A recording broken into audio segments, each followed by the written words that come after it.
Recently news में आपका स्वागत है। मैं वर्तिका सक्सेना। संभल जाने से पहले ही नेता प्रतिपक्ष राहुल गांधी व उनकी सांसद बहन प्रियंका गांधी को उत्तर प्रदेश पुलिस ने गाजीपुर बॉर्डर पर ही रोक लिया। वहीं उत्तर प्रदेश के शाहजहांपुर में बांग्लादेश के अल्पसंख्यकों पर हो रहे अत्याचार के विरोध में एक विशाल जनसभा की गई। इसी जनपद में हुई आयुष गुप्ता की हत्या के बाद उसकी प्रेमिका सहित 2 अभियुक्तों को गिरफ्तार किया गया है। देखिए रिपोर्ट। संभल की राजनीतिक गर्मी पूरे देश में फैली हुई है। सभी दलों के विपक्षी नेता मुसलमानों के रहनुमा बनने के लिए संभल जाने की राजनीतिक नौटंकी कर चुके हैं। लोकसभा में नेता प्रतिपक्ष की भूमिका निभाने वाले राहुल गांधी और वायनाड फतह कर आई उनकी बहन प्रियंका गांधी ने संभल नामक राजनीतिक तीर्थ की यात्रा करने के लिए कदम बढ़ाया, लेकिन दिल्ली से सटे गाजीपुर बॉर्डर पर राहुल प्रियंका के काफिले को उत्तर प्रदेश पुलिस ने रोक लिया। उन्होंने नोटिस थमाकर आगे बढ़ने से रोका। प्रशासन ने कहा कि शांति व्यवस्था के मद्देनजर उन्हें नहीं जाने दिया जा रहा है। इस पर राहुल गांधी ने कहा कि मैं अकेला ही संभल जाने को तैयार हूं और इतना ही नहीं, पुलिस की गाड़ी में बैठकर संभल जाने को सहमत हूं। उन्होंने पुलिस अधिकारियों से कहा कि आप हमें अपने साथ ले चलिए, लेकिन अधिकारी सहमत नहीं हुए और उन्हें काफिले के साथ वापस भेज दिया गया।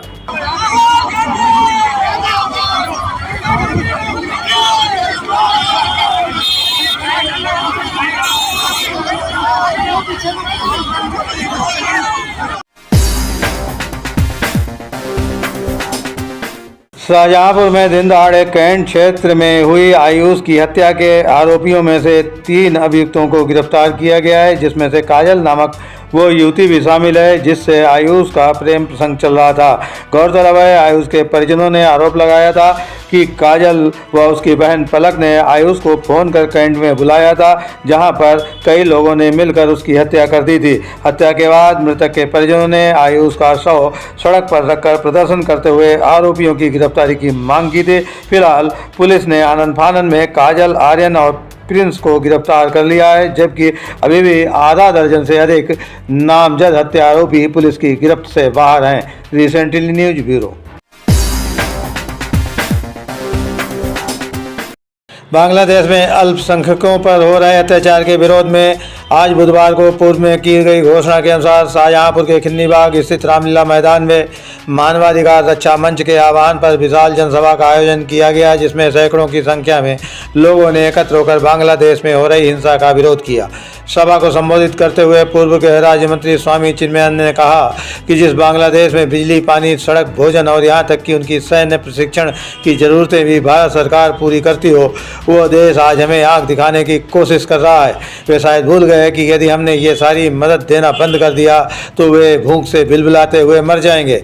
समाज सेवी विनय अग्रवाल ने बांग्लादेश में हो रही हिंसा पर कड़ी आपत्ति जताई और कहा कि ये केवल धार्मिक अल्पसंख्यकों का उत्पीड़न ही नहीं है, बल्कि मानवता के मूल्यों पर सीधा हमला है। मुख्य वक्ता के रूप में बोलते हुए सामाजिक पर्यावरण कार्यकर्ता रणवीर सिंह ने कहा कि इस वर्ष 13 मई से 18 नवंबर तक बांग्लादेश में कट्टरपंथियों द्वारा अल्पसंख्यकों पर कुल 40 हमले किए गए। वहाँ विशेषकर हिंदुओं को टारगेट करते हुए उनकी संपत्तियों को लूटा गया। माताओं बहनों के साथ बलात्कार कर दहशत का माहौल बना दिया गया। सभा को परशुराम धाम जलालाबाद के महंत सत्यदेव महाराज, मानवाधिकार रक्षा मंच के महामंत्री सुरेंद्र वाल्मीकि, स्वामी विजय आर्य, बौद्ध भिक्षु धम्मपाल ग्रंथी, Jaspal Singh father, pastor YZ Das ने विश्व समुदाय से अपील करते हुए कहा कि अल्पसंख्यकों पर हो रहे हमलों को अविलंब रोका जाए। कार्यक्रम के दौरान ही मानवाधिकार मंच के अध्यक्ष डॉक्टर सोमशेखर दीक्षित की ओर से जिलाधिकारी धर्मेंद्र प्रताप सिंह को राष्ट्रपति के नाम संबोधित ज्ञापन सौंपा गया। ज्ञापन में बांग्लादेश में हिंदू, बौद्ध, सिख, ईसाई, पारसी आदि अल्पसंख्यकों के खिलाफ हो रही हिंसा की कठोर निंदा करते हुए इस मुद्दे को अंतर्राष्ट्रीय स्तर पर उठाने की सरकार से मांग की गई है। Recently news bureau. और जरूरत पड़े भारत के नागरिकों को, भारत के युवकों को मुक्ति वाहिनी के रूप में ढाका उतरने में पीछे नहीं रहना चाहिए। जरूरत पड़े तो उनसे कुछ करना चाहिए, हमें कुछ करना चाहिए। और जिस दिन भारत का युवक, जिस दिन भारत की अस्मिता, जिस दिन भारत का संविधान बांग्लादेश की संस्कृति की रक्षा के लिए एक होकर खड़ा होगा, दुनिया की कोई ताकत उसे रोक नहीं सकती। आज भी बांग्लादेश की ये कुत्ते जो चर्च पर गंदगी पैदा कर रहे हैं, जो गुरुद्वारों को बदनाम कर रहे हैं, जो मंदिरों को तोड़ रहे हैं, इन कुत्तों को पता होना चाहिए कि इनका चारा आज भी, इनका राशन आज भी भारत से जाता है। यहाँ तक मैं कहता हूँ, मैं बताना चाहता हूँ कि शाहजहांपुर के लोग जो चावल पैदा करते हैं, वो शाहजहांपुर के लोग भले न खाते हों, लेकिन बांग्लादेश की भूखड़ों को वही चावल यहाँ से भेजा जाता है जो खाकर जिंदा है। आज की ये सभा किस संबंध में आयोजित की गई थी और क्या ज्ञापन दिया गया है? आज की सभा बांग्लादेश में जो 13 मई से और 24 नवंबर तक या अब तक जो अल्पसंख्यकों, हिंदू, सिख, ईसाई, बौद्धों पर अत्याचार हो रहे हैं, उसके संबंध में जागरूकता फैलाने के लिए और इन अत्याचारों की चर्चा करते हुए राष्ट्रपति तक ज्ञापन के माध्यम से पहुंचाने के लिए की गई। आज की सभा का क्या कुछ प्रमुख उद्देश्य था और क्या ज्ञापन में मांगे की गई हैं? देखिए, जैसा कि आप जानते हैं, पिछले लंबे समय से बांग्लादेश के अंदर रह रहे अल्पसंख्यक भाइयों के ऊपर लगातार अत्याचार हो रहे हैं। तो ये सभा नहीं, ये हिंदुस्तान में रहने वाले लोगों का आक्रोश है, जो कि बांग्लादेश में अत्याचारियों को ये बताना चाह रहा है कि अब बहुत हो गया, ये अत्याचार बहुत हो गए।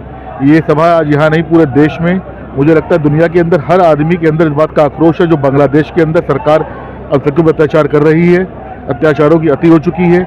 उसी अत्याचार को देखते हुए आज हम लोगों ने यहाँ पर सभा की है। इस सभा के माध्यम से डीएम साहब के माध्यम से राष्ट्रपति जी को ज्ञापन दिया गया है कि तत्काल बंगाल की सरकार से बात करके वहाँ पे जो अत्याचार कर रही है सरकार और वहाँ के लोग जो अत्याचार कर रहे हैं, हमारे अल्पसंख्यक भाइयों को उसे रोका जाए। अन्यथा ये जो सभा आज यहाँ हो रही है, ये आक्रोश पूरे देश और पूरी दुनिया में दिखाई देगा और जिसको संभालना बहुत मुश्किल हो जाएगा बांग्लादेश सरकार के लिए। जो अत्याचार हो रहा है हिंदुओं के साथ में, अल्पसंख्यकों के साथ में, उसके विरुद्ध जो कार्रवाई करना चाहिए सरकार को, वो सरकार के लिए ज्ञापन दिया गया है। और हम यही सब चाहते हैं कि जल्द से जल्द इस अत्याचारों का जो है समापन हो जाए। सरकार को इसी बात दिया गया है ज्ञापन कि सरकार इसके प्रति कोई कार्रवाई ऐसी करे ठोस, जो बांग्लादेश के अल्पसंख्यकों की सुरक्षा हो सके। ये ज्ञापन दिया गया है सरकार को। आंदोलन सभा थी, किस परिप्रेक्ष्य में थी? मैं सुरेंद्रनाथ वाल्मीकि, जो इस मानवाधिकार रक्षा समिति का महामंत्री हूँ। आज ये जन आक्रोश है, ये जनपद शाहजहांपुर से शुरुआत हुई है। पूरे भारत में इस तरीके का जन आक्रोश है कि बांग्लादेश में जिस तरीके से अल्पसंख्यकों के साथ अत्याचार हो रहा है, मंदिर तोड़े जा रहे हैं, गुरुद्वारा तोड़े जा रहे हैं, चर्च तोड़े जा रहे हैं, बौद्ध मठ तोड़े जा रहे हैं और वहाँ नाबालिग बच्चियों के साथ जबरन निकाह की बात कर रहे हैं और महिलाओं के साथ अत्याचार बलात्कार हो रहा है। और जो भी हमारा लायर जैसे चिन्मयानंद कृष्ण जी की जो जेल में हैं, उनकी वकालत करते हैं, उन लोगों पर भी हमले होते हैं। ऐसे हमले रोके जाएं और मैं बांग्लादेश सरकार से ये चेतावनी देना चाहता हूँ कि भाई ये तुरंत इस तरीके के जो अल्पसंख्यकों पे अत्याचार हो तुरंत रोके जाएं और अपराधियों पर कड़ी कार्रवाई की जाए और वहाँ जो वकील इनकी मदद करते हैं उनको खुली छूट दी जाए।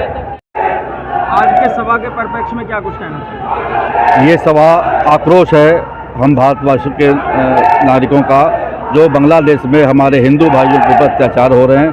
जिस बांग्लादेश को भारतवर्ष की मुक्त बाहिनी ने पाकिस्तानी आतताइयों के कब्जे से मुक्त कराया था, आज उसी बांग्लादेश में हमारे हिंदू भाई असुरक्षित हैं, उनके ऊपर जानलेवा हमले हो रहे हैं, बहन बेटियां अगवा की जा रही हैं, हिंदू कर्मचारियों को ज़बरदस्ती इस्तीफे लिखे जा रहे हैं। इस संबंध में मैं आह्वान करता हूं अपने पूरे भारतवर्ष के सभी युवा लोगों का कि वे पुनः मुक्त वाहिनी बने और भारत सरकार इस ओर ठोस कदम उठाए ताकि वहाँ हिंदुओं की सुरक्षा सुनिश्चित हो सके।